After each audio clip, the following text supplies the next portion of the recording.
ওমরের সন্তান আব্দুল্লাহ ইবনে ওমর বলে, এ মদিনাবাসী, তোমরা আমার বাবার গায়ে দুইটা চাদর দেখতেছো, আল্লাহি রাব্বিল কাবা, রবের কাবার কসম খায়া বলি, আমার বাবার গায়ে দুইটা চাদর দেখতেছো, এই দুইটা চাদরের একটা চাদরের মালিক হলেন আমার বাবা, আর একটা চাদরের মালিক হলাম আমি।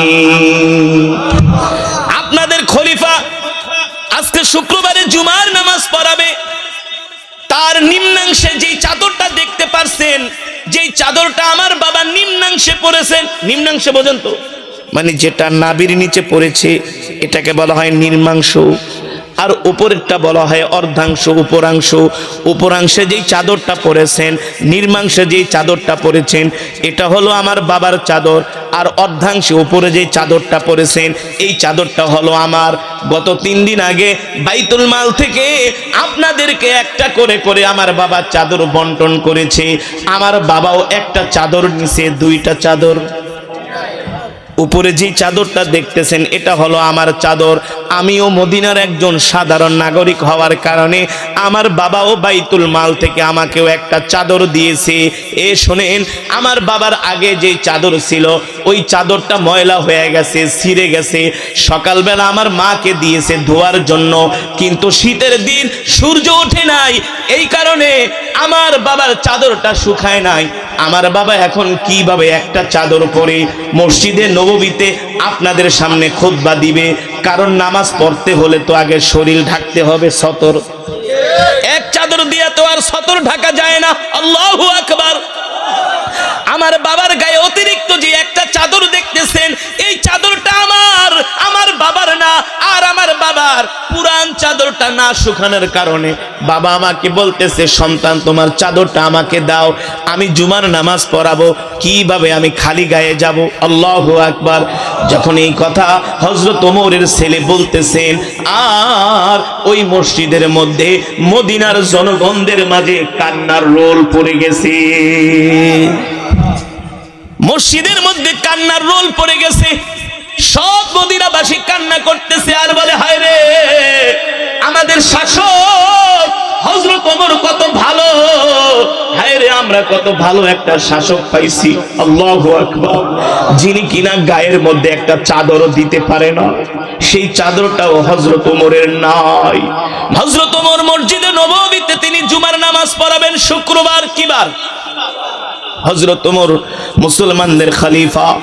ও মুসলমান যুবক, আজকে আমরা আল্লাহ তাআলাকে ভয় করি না, আজকে আমরা আল্লাহর ভয় আমাদের দিলের মধ্যে নাই, এই কারণে আমরা নামাজ পড়ি না। আল্লাহ তাআলার ভয় আমাদের মধ্যে নাই, এই কারণে আমরা নামাজের সময় মসজিদে নামাজে না যায়, দোকানে যায় বাংলা সিনেমা দেখে। ঠিক কিনা বলেন? রাত 3টা বাজে জেগে জেগে ফুটবল খেলা দেখে, দেখে না? মেসি নেইমারের খেলা দেখে। কিন্তু কোনদিন আপনারা কি দেখছেন আপনাদের এই এলাকার যুবকরা কোনদিন মসজিদে যায় রাত 3টা বাজে তাহাজ্জুদের নামাজ পড়ছে? দেখেন নাই? কিন্তু ফুটবল খেলা দেখতে দেখছেননি? আর্জেন্টিনা ব্রাজিলের খেলা দেখার জন্য রাত 3টা বাজে জায়গা জায়গা খেলা দেখে। ঠিক কিনা বলেন? দুঃখ। কারণ কি? কারণ কি? যুবকদের মাঝে আল্লাহর ভয় নাই। যদি আল্লাহ তাআলার ভয় থাকতো, রাত 3টা বাজে জেগে জেগে ফুটবল খেলা না দেখে তাহাজ্জুদের নামাজ পড়তো। মুসলমানদের খলিফা কেমন ছিলেন? শুক্রবারে জুমার দিন জুমার নামাজ পড়াবে, শুক্রবারে জুমার দিন জুমার নামাজ পড়াবে হযরত ওমর। জুমার নামাজের বয়ান করার জন্য তিনি মেম্বারে উঠছেন, খুতবা দিবেন। হযরত ওমর মুসলমানদের সামনে কোরআন থেকে বয়ান করতেছে। যখন বয়ান অর্ধেক হয়ে গেল, হঠাৎ করে একটা সাধারণ মদিনার একজন নাগরিক তিনি দাঁড়ায় বলে, ওমর, আপনি আপনার বক্তব্য বন্ধ করেন, আপনার বক্তব্য আমরা শুনবো না। হযরত ওমর বলে, ভাই কেন আপনারা আমার বক্তব্য শুনবেন না? কারণ কি? বলতেছে, ওমর, আমার একটা প্রশ্ন আছে, যতক্ষণ পর্যন্ত এই প্রশ্নের জবাব না দিবেন ততক্ষণ পর্যন্ত আমরা আপনাকে বক্তব্য দিতে দিব না। কার সামনে বলতেছে? ওমরের সামনে, অর্ধজাহানের খলিফা ওমরের সামনে। আপনি কোন প্রেসিডেন্টের সামনে দাঁড়ায় এই কথা বলতে পারবেন? যেই মিয়া বক্তব্য বন্ধ করেন, আপনি দাঁড়ানোর আগে আপনার ঘুম করে ফেলাইব। হ্যাঁ, মুসলমানদের দ্বিতীয় খলিফা হযরত ওমর অর্ধ জাহানের বাদশা, আল্লাহু আকবার, তিনি বয়ান করতেছি। মদিনার সাধারণ একটা নাগরিক দাঁড়ায় ধমক দেয়, ওমর আপনি আপনার বয়ান বন্ধ করেন। হযরত ওমর বলে, ভাই কেন, কি অপরাধ? বলে, একটা প্রশ্ন আছে। আরে আপনি প্রশ্ন করলে নামাজের পরে করেন, বয়ানের মাঝখানে কেন কাউন্টার দিবেন? এটা তো অন্যায়। হ্যাঁ, কিন্তু হযরত ওমরকে বলতেছে, ওমর আপনি আপনার বয়ান বন্ধ করেন। এ ওমর, আগে একটা প্রশ্নের উত্তর দেন, তারপরে বয়ান করেন, এছাড়া আপনার ওয়াজ আমরা শুনবো না। হযরত ওমর বলে, ভাই আমার কি প্রশ্ন বলেন আপনি, আমি আপনার প্রশ্নের উত্তর দিব। হযরত ওমরকে বলতেছে, ওমর দেখতেছি আপনার গায়ের মধ্যে দুইটা চাদর। কয়টা? এমন দুইটা চাদর, দোনোটা চাদরের মধ্যে সরকারি সিল মারা। কথাটা ভালো করে খেয়াল করেন। এ যুবক, ইসলাম কাকে বলে? খেলাফত কাকে বলে? আল্লাহর জমিনে আল্লাহর দিন কায়েম হইলে রাজা বাদশারা জনগণের কাছে জবাবদিহি করতে বাধ্য। হ্যাঁ, হযরত ওমর অর্ধ জাহানের খলিফা, তাকে সাধারণ একজন জনগণ ধমক দিয়া বলে, আপনি আপনার আগে বক্তব্য বন্ধ করেন, আমাদের প্রশ্নের উত্তর দেন। হযরত ওমর বলে, কি প্রশ্ন? আপনার গায়ের মধ্যে দুইটা চাদর, দেখতেছি দোনোটা চাদরের মধ্যে সরকারি সিল মারা। সরকারি সিল মারা হলে কি হয়েছে? বলে, আপনি দুইটা চাদর কোথায় পাইলেন? গত সপ্তাহে আপনি আমাদেরকে রাষ্ট্রীয় কোষাগার থেকে একটা একটা করে চাদর দিছেন।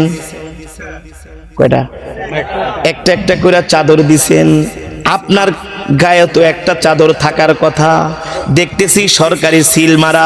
যদি সিল মারা না থাকতো তাহলে বুঝতাম অন্য জায়গার থেকে কিনে আনছেন, কিন্তু যেহেতু সরকারি সিল মারা, তার মানে এই চাদরটা আপনি রাষ্ট্রীয় কোষাগার থেকে অতিরিক্ত নিয়েছেন। আপনি কেন রাষ্ট্রীয় কোষাগার থেকে অতিরিক্ত চাদর নিলেন?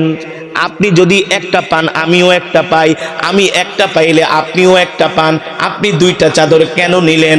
এই প্রশ্নের জবাব আগে দেন, তারপরে বয়ান করেন। আল্লাহু আকবার। আরো আসতে বলেন, আল্লাহু আকবার। পারবেন কোন রাজা বাদশার প্রশ্ন করতে যে আপনি প্যারাডো গাড়িতে কেন চড়েন, আপনি দামি দামি রাজপ্রাসাদে কেন থাকেন? ঠিক কিনা বলেন? পারবেন প্রশ্ন করতে? মুসলমান, এর চাইতে কি আর বয়ান আছে?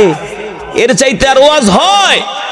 এই কথাগুলো যদি সারা পৃথিবীর মুসলমান বাস্তবায়ন করত, আল্লাহর কসম করে বলি, প্রত্যেকটা দেশ জান্নাতের টুকরায় পরিণত হয়ে যেত। হয়তো কি হইতো না? হযরত ওমরকে ধমক মারে, আগে প্রশ্নের উত্তর দেন, তারপরে বয়ান করেন, নইলে আপনার বয়ান আমরা শুনবো না। আল্লাহু আকবার। এই কারণে আল্লাহ তাআলা কোরআনের মধ্যে বলছেন, ইয়া আইয়ুহাল্লাযীনা আমানুত্তাকুল্লাহ হাক্কা তুকাতিহি ওয়া লা তামুতুন্না ইল্লা ওয়া আনতুম মুসলিমুন। ও নবী, দুনিয়ার মানুষদেরকে বইলা দেন, তোমরা আল্লাহকে ভয় করো, ভয় করার মতো ভয় করো। যদি আল্লাহ তাআলাকে ভয় না করো, তোমরা মুমিন হতে পারবে না, জান্নাতি হতে পারবে না। আর মুমিন যদি হতে না পারো, তাহলে জান্নাতেও যেতে পারবে না। আল্লাহ তাআলা বলে, ইত্তাকুল্লাহ, এই আল্লাহকে ভয় করো, হাক্কা তুকাতিহি ওয়া লা তামুতুন্না ইল্লা ওয়া আনতুম মুসলিমুন। এ মুসলমান না হয়ে মরো না, এ মুসলমান না হয়ে মরো না। তাহলে বলতে পারেন, হুজুর আমরাও তো মুসলমানের ঘরে জন্ম, আমরাও তো মুসলমানের সন্তান, আমরা তো ওয়াজ মাহফিলে আসি, আমরাও তো হুজুর দিনের কাজে যাই। হ্যাঁ, আমরা মুসলমান, আমরা হলাম গরু খাওয়া মুসলমান। এক নাম্বার মুসলমান হইতে পারি নাই, ঠিক কিনা বলেন? এক নাম্বার মুসলমান হইলে আমরা কখনো মুসলমানের উপর অত্যাচার করতে পারতাম না, আমরা কখনো দুর্বলের গায়ে আঘাত দিতে পারতাম না, আমরা কখনো এতিমের মাল আত্মসাৎ করতে পারতাম না, ঠিক কিনা বলেন? কথা ঠিক নাকি বেঠিক? বলতে পারেন হুজুর আমরাও তো মুসলমান।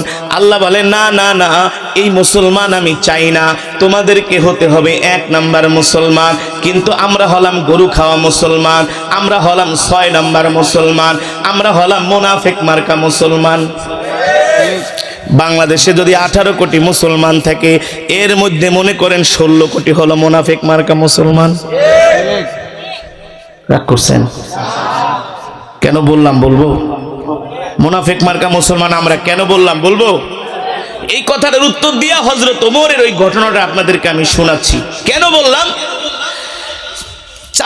চাঁদপুরের মতলবে গেছে এক জায়গায় বয়ান করতে, খিচুড়ি রান্না করছে 50 ডেক। কয় ডেক? গরু জবাই করছে 5টা, খিচুড়ি 50 ডেক। মানুষ হবে 20 থেকে 30 হাজার।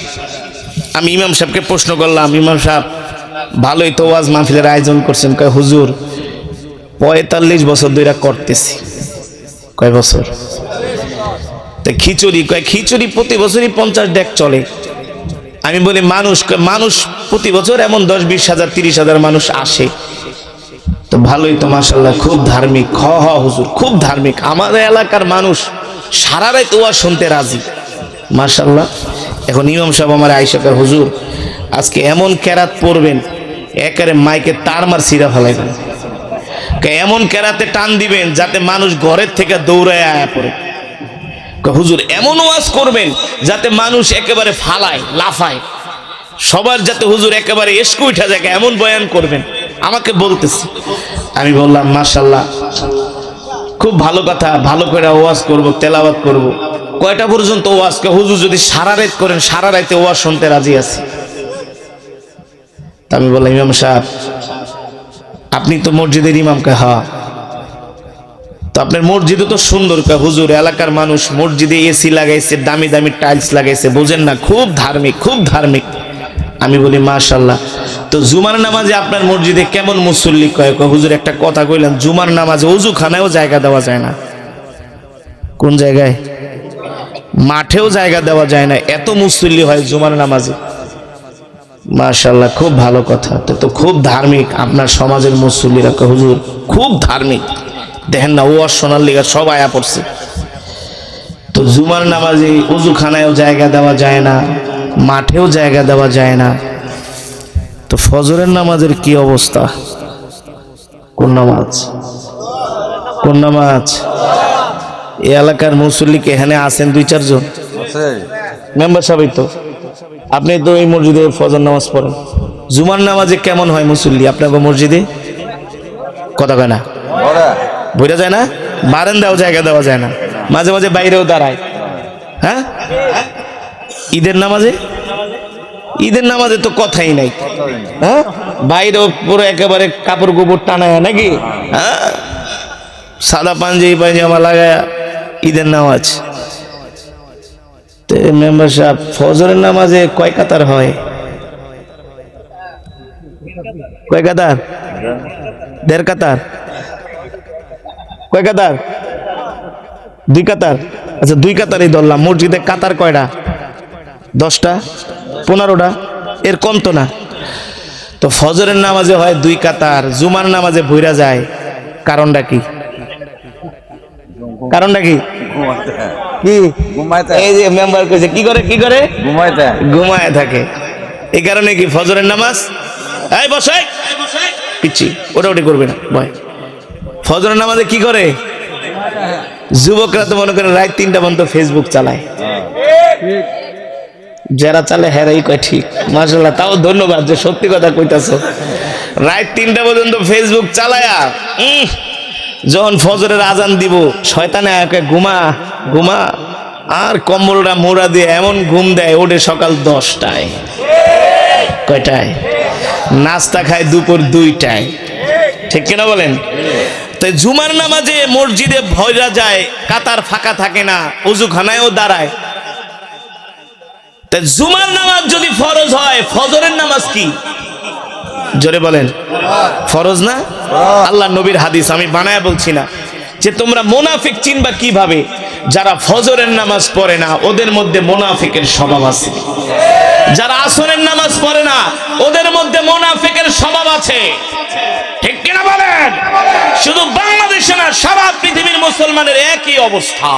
হযরত আলী রাদিয়াল্লাহু তাআলা আনহুকে আয়েশা ইহুদি বলতেছে, ইহুদি বলতেছে, আলী তোমার চাইতে আগে যারা শাসক ছিল তারা অনেক ভালো ছিল। কয় কিভাবে? কয় এইভাবে। কয় শোন ইহুদি, তুমি বলতেছো আমার চাইতে আগে যারা শাসক ছিল তারা ভালো ছিল, শোন ওই খলিফাদের জামানায় যেই জনগণ ছিল তারাও এখনকার তুলনায় আগে অনেক ভালো ছিল, ধার্মিক ছিল। এই কারণে আল্লাহ তাদের জন্য একজন ন্যায় নিষ্ঠাবান শাসকের ব্যবস্থা করেছে। কেমন ছিলেন হযরত ওমর? মনে আছে তো? মদিনার ওই একজন সাধারণ নাগরিক বলে, ওমর আপনার গায়ের মধ্যে দুইটা চাদর সরকারি সিল মারা, আগে উত্তর দেন। আপনার গায়ে চাদর থাকার কথা ছিল একটা, চাদর কেন দুইটা? আগে উত্তর দেন, নাইলে আপনার বয়ান বন্ধ করে।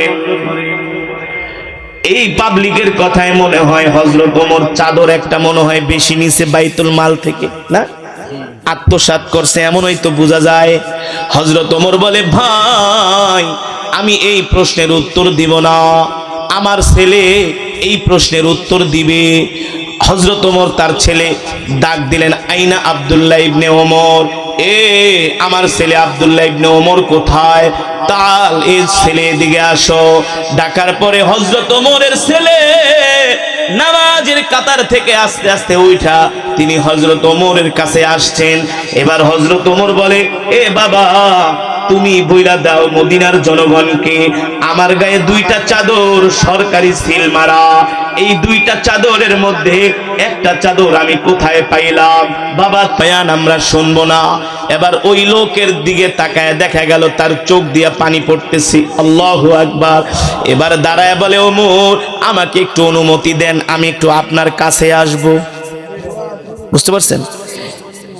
সে চেয়ারের মধ্যে বৈশা খুতবা দিতেছে আর বলতেছে, হযরত ওমর খুতবা দেওয়ার জন্য চেয়ারের ভিতরে বসে আছে, বয়ান করতেছে। তার প্রশ্নের উত্তরগুলো হযরত ওমরের সন্তান দিতেছে। এই অবস্থায় বলে, ওমর আমাকে একটু অনুমতি দেন, আমি একটু আপনার কাছে আসব। আমরা হইলে কি বলতাম? কি কইতাম? যে বেটা এতগুলা মানুষের সামনে তুই আমার অপমান করছস। কি ইমাম সাহেব আপনারে যদি কইতো, আমারে যদি কইতো, এতগুলা মাইশের সামনে আমারে প্রশ্ন করো আমি দুইটা চাদর কই পাইলাম, তার মানে তুমি আমারে চোর বানাইতে চাইতেছো, আবার তুমি আমার কাছে আসবা। আমরা হইলে কি কইতাম? একেবারে পিছনের কাতারে যা, তোরে যাতে আর কোনোদিন চোখে না দেখি। হ্যাঁ, পুলিশে ফোন দিয়া কইতাম এটারে ঘুম করে ফেলাবেন, ঘুম। আমার সামনে এসে এত বড় প্রশ্ন করতেছে, কথা কন সঠিক নাকি ব্যাঠিক?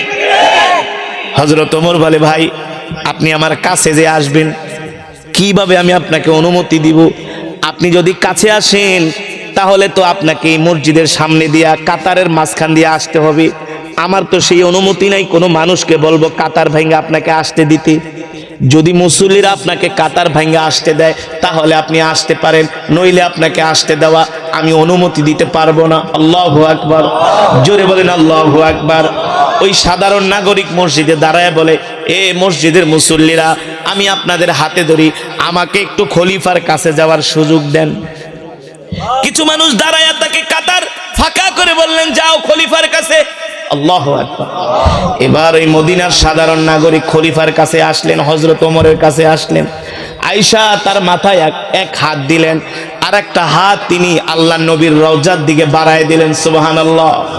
এবার আল্লাহ নবীর রওজার দিকে তাকায় বলে, ওগো নবীজি তাকায় দেখেন আপনার ওমর কত ভালো, আপনার ওমর মদিনার মধ্যে ইনসাফ প্রতিষ্ঠা করেছে, আপনার ওমর মদিনার মধ্যে ন্যায় প্রতিষ্ঠা করেছে। আল্লাহু আকবার। ওগো নবী আমি ওমরকে প্রশ্ন করেছিলাম, চাইলে সে আমার প্রশ্নের জবাব নাও দিতে পারতো, ঠিক কিনা বলেন?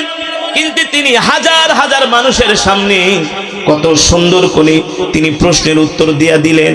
তার গায়ের যে অতিরিক্ত চাদর, এই চাদরটা তার ছেলের চাদর, তার মানে সে বাইতুল মাল থেকে অতিরিক্ত চাদর গ্রহণ করে নাই, জনগণের সম্পদ আত্মসাৎ করে নাই। ওগো আল্লাহর নবী, আপনি আমাদেরকে কত সুন্দর একজন ওমর দিয়া গেছেন। ওগো নবী, আমরা আমাদের খলিফার উপরে সন্তুষ্ট, আপনিও আমাদের খলিফার উপর সন্তুষ্ট হয়ে যান। জোরে বলেন আল্লাহু আকবার, আর জোরে বলেন আল্লাহু আকবার। ওই মুসল্লি দাঁড়ায় ওমরের জন্য দোয়া করে, শাসক আল্লাহ আপনাকে হায়াত দান করুন, আল্লাহ তাআলা আপনাকে ন্যায় ইনসাফ প্রতিষ্ঠা করার তৌফিক দিয়েছে, এই জন্য আমরা মদিনাবাসী আপনার জন্য গর্বিত। এই ভয়, এই জবাবদিহিতা হযরত ওমরের মাঝে কিভাবে আসলো? হযরত ওমরের মাঝে আসছেন, হযরত ওমর কোরআনের শিক্ষায় শিক্ষিত ছিলেন, ঠিক কিনা বলেন? ওহীর শিক্ষায় শিক্ষিত ছিলেন।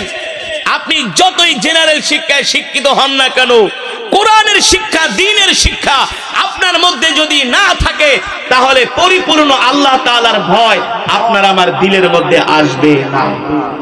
আসবে? এই কারণে আল্লাহ তাআলা বলছেন, ইত্তাকুল্লাহ, আল্লাহকে ভয় করো, হাক্কা তুকাতিহি ওয়ালা তামুতুন্না ইল্লা ওয়া আনতুম মুসলিমুন, মুসলমান না হইয়া মইরো না। আজকে সারা পৃথিবী 250 কোটি মুসলমান আছে, আল্লাহ তাআলা এই গরু খাওয়া মুসলমানের কথা বলে নাই, আল্লাহ তাআলা বলছে ঈমানদার মুসলমানের কথা, মুমিন মুসলমানের কথা, যারা আল্লাহর ভয়ে নামাজ ছেড়ে দেয় না, ঠিক কিনা বলেন? মসজিদে নববীতে তিনি জুমার নামাজ পড়ান। মুসলমানদের খলিফা, সে শুধু রাষ্ট্র চালাবে না, সে নামাজও পড়াবে। এমন রাষ্ট্রপ্রধান দরকার, ঠিক কিনা বলেন? এমন রাষ্ট্রপ্রধান দরকার, সে শুধু রাষ্ট্র চালাবে না, সে মুসলমানদেরকে ইমামতিও করবে। আর আমার দেশের নেতাগো যদি কই সূরা ফাতিহা পড়েন, দাঁত 32টা সব ভাঙ্গা জায়গা। কালকে আমি চুয়াডাঙ্গা মাহফিলে গেছি, আল্লাহ সাক্ষী, মিছা কথা যদি বলি, গতকালকে লাইভেও আছে, এক চেয়ারম্যান সাহেব সালাম দেয়, আসসালামু আলাইকুম ওয়া রাহমাতুল্লাহি, কি ও রহমাতুল্লাহ কইতে যায়, ও রাহমাতুল্লাহি, অবারাকাতু কে অরাবাকাতু, অবারাকাতু রে কে অরাবাকাতু। আচ্ছা বলেন, অবারাকাতু সহজ না অরাবাকাতু সহজ? অবারাকাতু সহজ, কিন্তু সে কে অরাবাকাতু, মানে সে সহজটারে কঠিন করতেছে, জানে না। কিন্তু হযরত ওমর মুসলমানদের খলিফা, মদিনার মানুষগুলো কোরআনের শিক্ষায় শিক্ষিত ছিল, ধর্মের শিক্ষায় শিক্ষিত ছিল। এই কারণে তারা বুঝতো মানুষের সম্পদ আত্মসাৎ করলে, মানুষকে কষ্ট দিলে, يعلم ما بين أيديهم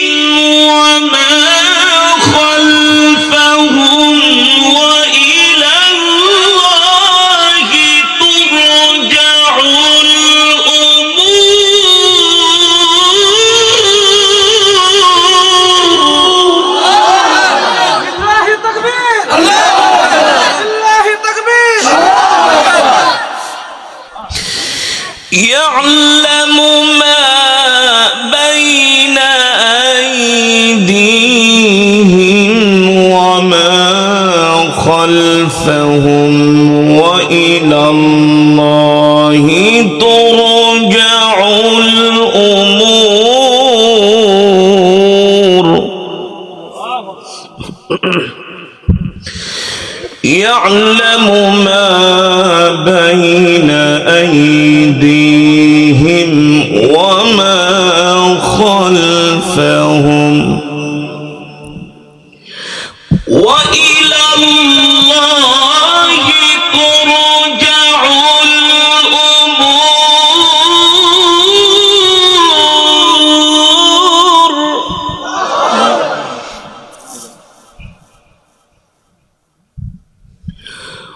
وإلى الله ترجع الأمور.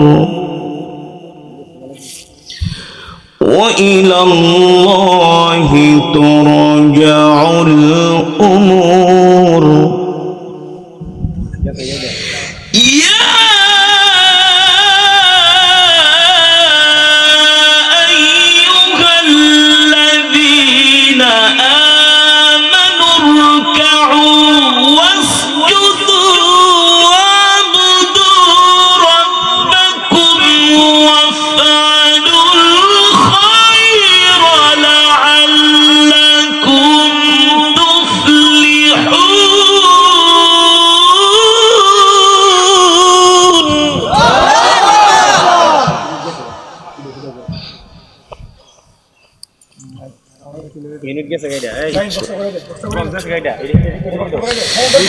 يا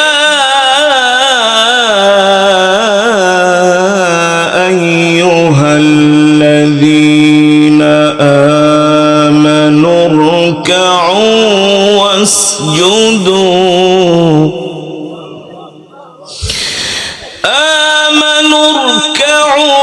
واسجدوا واعبدوا ربكم وافعلوا الخير لعلكم تفلحون.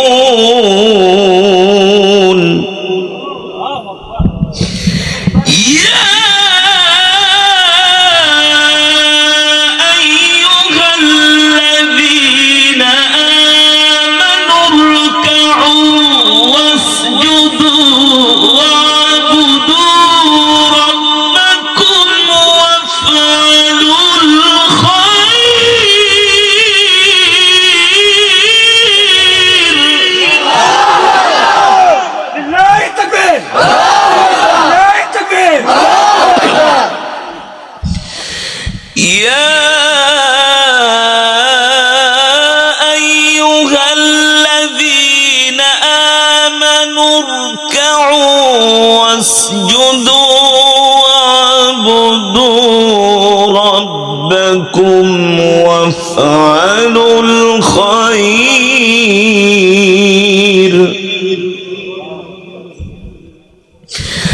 آمنوا اركعوا واسجدوا واعبدوا ربكم وافعلوا الخير لعلكم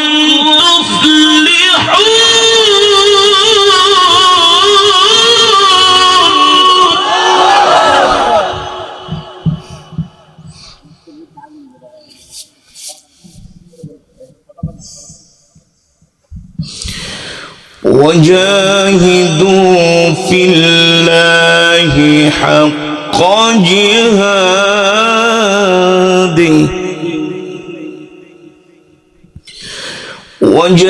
وجاهدوا في الله حق جهاده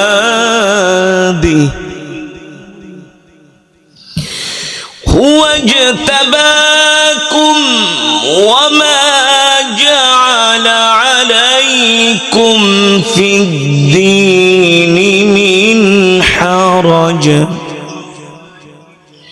ملة أبيكم إبراهيم ملة أبيكم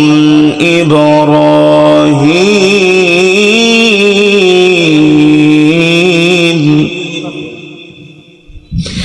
ملة أبيكم إبراهيم هو سماكم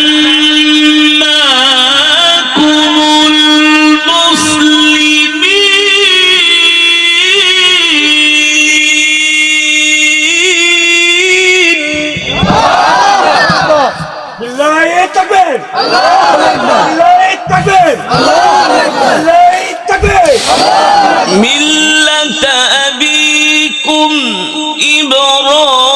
إبراهيم هو سماكم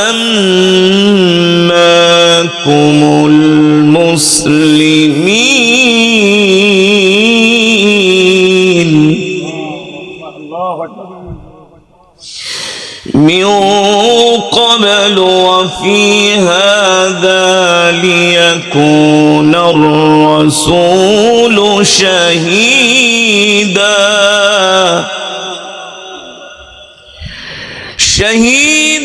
عليكم وتكونوا شهداء على الناس.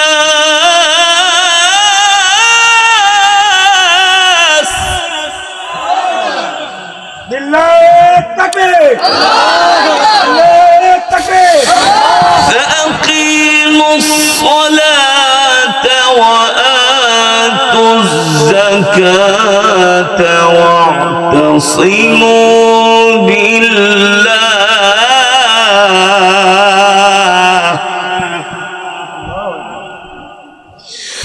هو مولاكم فنعم المولى ونعم النصير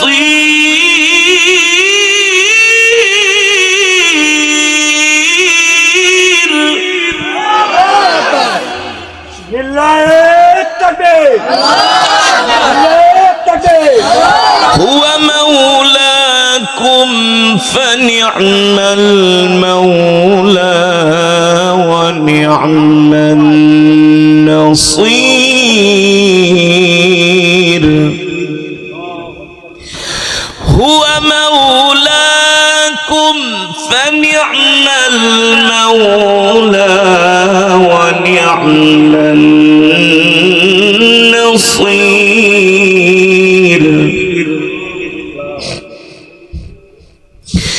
من قبل وفي هذا ليكون الرسول شهيدا عليكم وتكونوا شهداء على الناس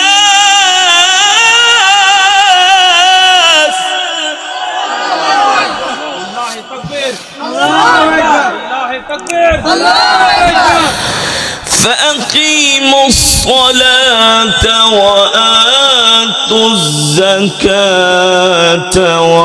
واعتصموا بالله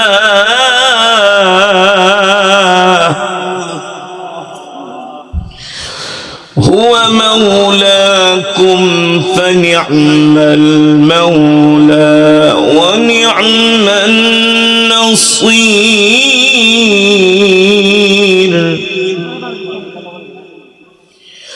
هو مولاكم فنعم المولى ونعم النصير الله أكبر ولله الحمد بسم الله الرحمن الرحيم قل هو الله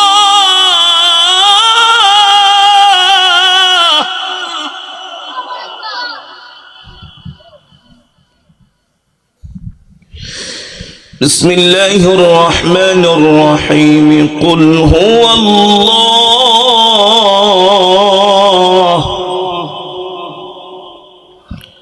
قل هو الله أحد الله الصمد لم يلد ولم يولد لم يلد ولم يولد ولم يكن له كفوا أحد بسم الله الرحمن الرحيم قل هو الله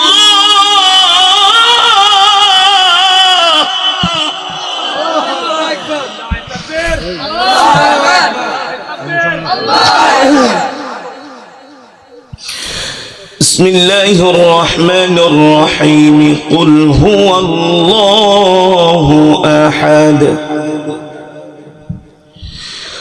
الله الصمد لم يلد ولم يولد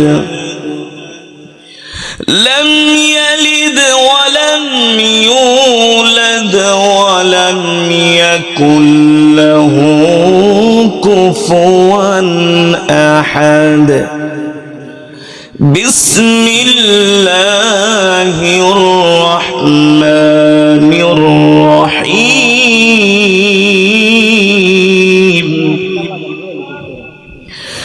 بسم الله الرحمن الرحيم قل هو الله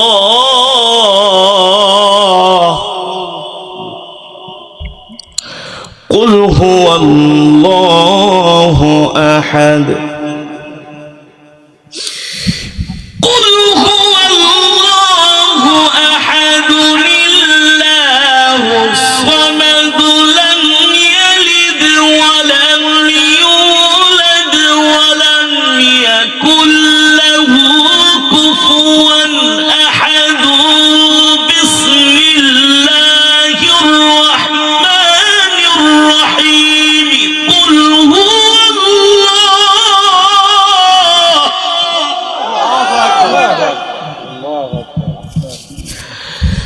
বিসমিল্লাহির রহমানির রহিম কুল হুয়াল্লাহু আহাদ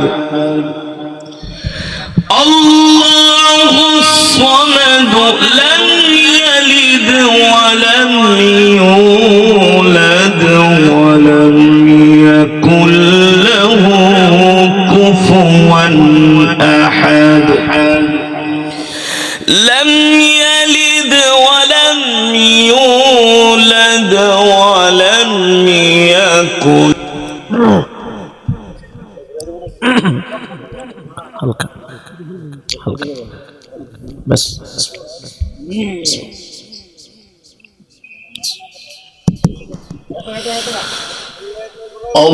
الله يصطفي من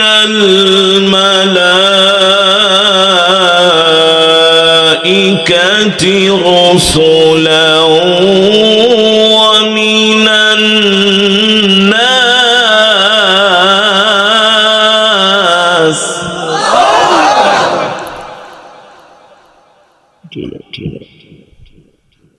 जी जी बोलो আজকে ধরা হয়ে গেছে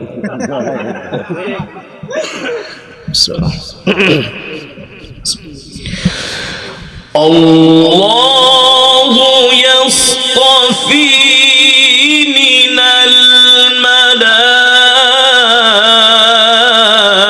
الملائكة رسلا ومن الناس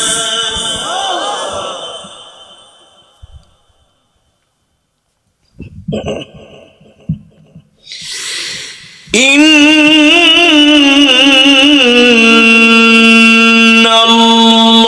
الله سميع بصير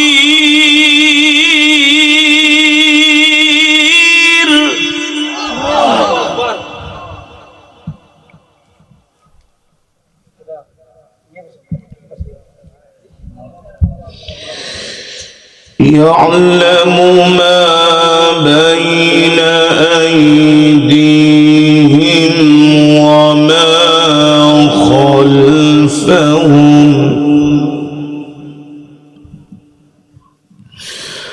وإلى الله ترجع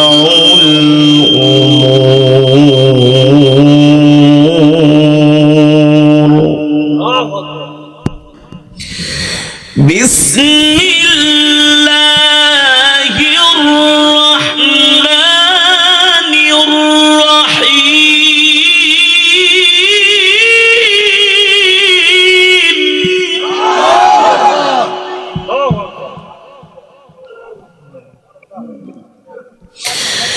الله يصطفي من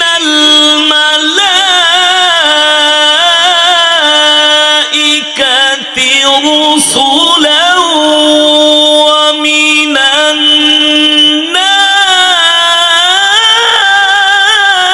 الناس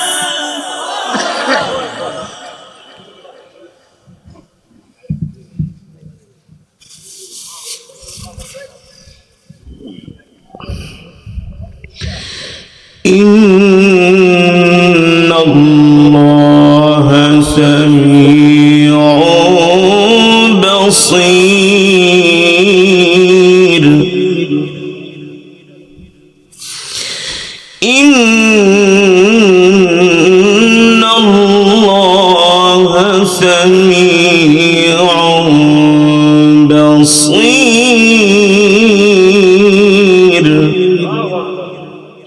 মনিটর বাড়াও না কিচ্ছু পারে না